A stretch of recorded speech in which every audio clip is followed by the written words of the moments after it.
AP municipal engineering workers union పిలుపు మేరకు కర్నూలు నగరపాలక సంస్థ కార్యాలయం ఎదుట 4వ రోజు కార్మికులు సమ్మెలో పాల్గొన్నారు. ఇంజనీరింగ్ కార్మికుల జీతాలు పెంచాలని ప్రభుత్వాన్ని డిమాండ్ చేశారు. ప్రభుత్వ ఉద్యోగులతో సమానంగా పనిచేయించుకుంటూ వారితో పాటు సమాన వేతనం ఇవ్వకుండా వెట్టి చాకిరీ చేయించుకుంటున్నారని ఆవేదన వ్యక్తం చేశారు.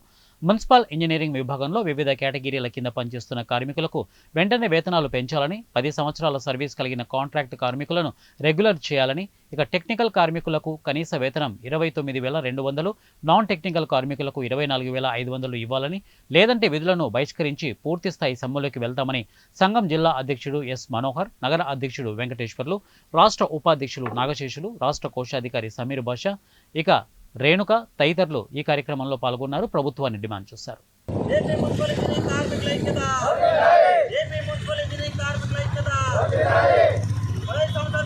కార్మికులను వెంటనే